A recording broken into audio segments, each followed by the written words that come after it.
é horrível. A sua face não é demoníaca. A sua face é luminosa. Porque Satanás se disfarça em anjo de luz para, se possível, enganar os próprios eleitos. Ele se mostra, como diz o texto, tão cuidadoso conosco, não é? Quanto mais ele está pertinho de nós e aconchegado a nós e nós a ele, mais nós vemos os seus cuidados, não é? Mas o nosso leito é de viçosas folhas. Ele se mostra tão provedor, tão presente, abrindo portas de todos os tipos.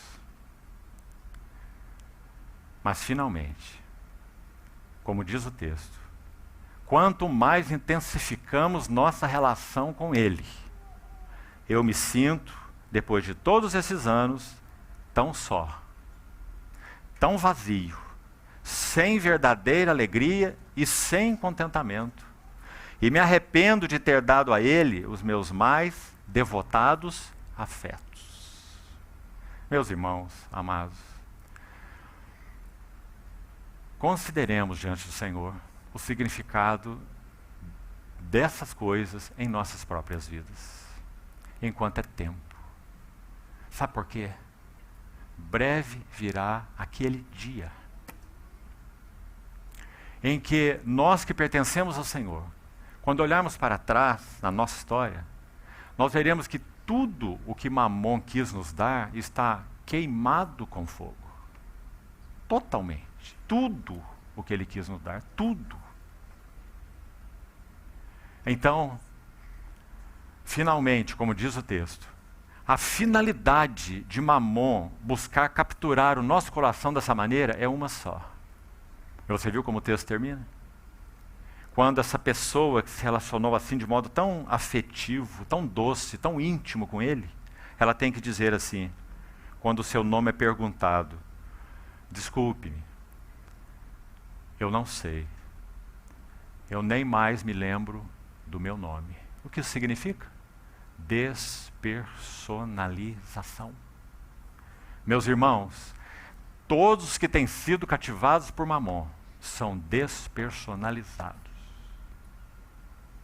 E isso é o que o inimigo deseja fazer com aqueles que foram criados à imagem e semelhança de Deus. Despersonalizados. Então, voltando ao texto, quando o Senhor disse a esse rico coletor de impostos: segue-me, nós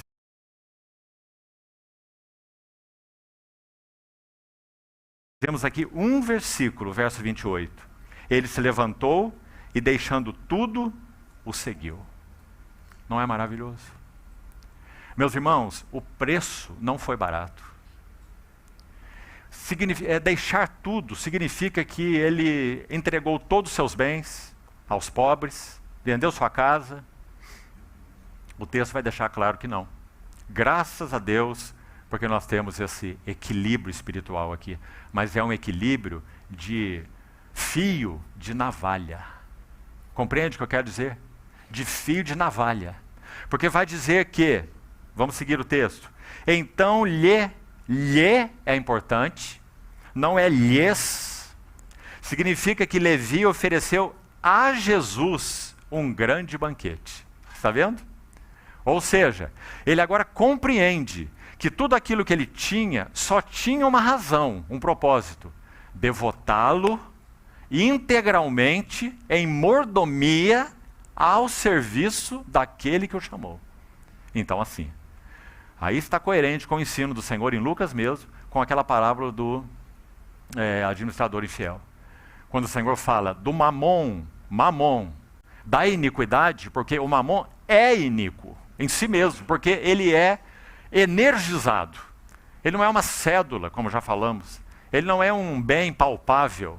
Mamon é energizado pelo próprio Satanás. Então diz, do mamon da iniquidade, não são palavras minhas, são palavras do Senhor. Do mamon da iniquidade, fazei amigos. Lembra-se da parábola? Para quando este vos faltar, então os outros, aqueles, seus amigos, vos recebam nos tabernáculos eternos. O que o Senhor está ensinando? Ele está ensinando que misteriosamente e maravilhosamente, esse que procurou ganhar, capturar, dominar o nosso coração, debaixo de submissão de nosso coração, não dele, do Mamon em si, nosso coração, a Cristo, esse Mamon pode ser conquistado e usado para a promoção da glória do Senhor. E é isso que vemos na história de Levi, de modo tão lindo, meus irmãos. Mas, de novo, quero repetir, é um fio de navalha. Porque muitos pensam, que bom então eu quero ganhar ainda mais, para que eu administre para o reino. Certo? Então vamos nos avaliar. Nós estamos administrando para o reino? Como? Em que sentido? Nós temos entendido que nós somos mordomos de tudo o que o Senhor nos tem dado? Ou o que é que nós temos reservado só para nós mesmos? Irmão, a casa de Levi devia ser uma casa bem especial, porque ele era um homem abastado, certo? Agora ele enche a sua casa de fariseus, de convidados de todo tipo, dá um grande banquete, não é? Ou seja, ele coloca seus bens e sua casa a serviço do Senhor, mais do que isso. Nós lemos quando falamos sobre a cura do paralítico, o evento anterior, vamos recuperar essa frase aí, me acompanhe aqui. É dito que aqueles amigos do paralítico buscaram introduzi-lo, você se lembra da frase? E pô-lo, onde? Diante de Jesus. Você está vendo a mesma coisa agora pelo outro lado na vida de Levi? Preste atenção. O que Levi está fazendo, dando a Jesus, ofereceu-lhe Levi. Ofereceu a Jesus um grande banquete. Para quê? Para introduzir e colocar e pôr pecadores diante de Jesus. Ou seja, Levi fez exatamente a mesma coisa que aqueles amigos fizeram com o paralítico. Louvado seja o Senhor, meus amados irmãos. Essa é a finalidade mais sublime dos nossos bens, da nossa casa e de tudo que o Senhor nos tem dado. É para introduzirmos e colocarmos pessoas diante de Jesus, de variadas maneiras, usando aquilo que o Senhor tem confiado a nós. Mas será que nós temos feito isso? Meus irmãos, sabem que eu tenho percebido na minha modesta jornada com o Senhor? Há pessoas que nem suportam ouvir essas coisas. Fere demais o coração delas.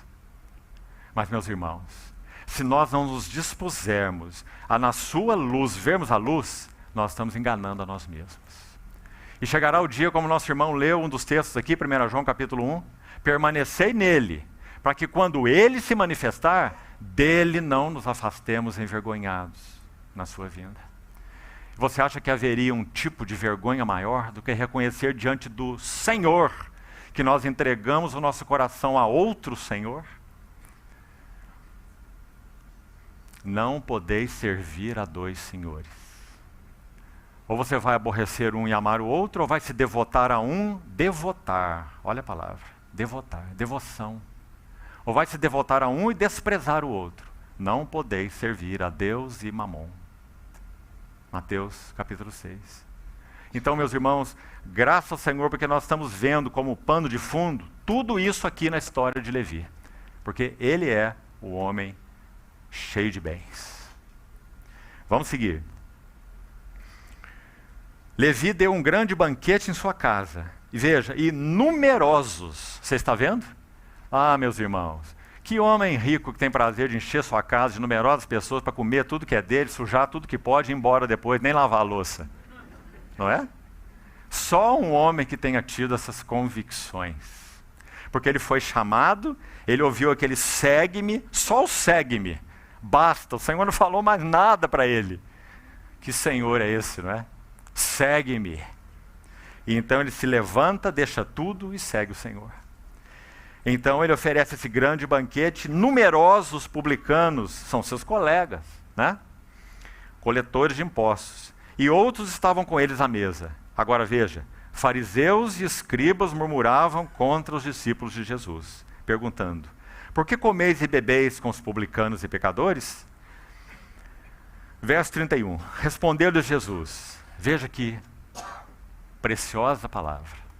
Os sãos não precisam de médico. Queria destacar esse médico aí.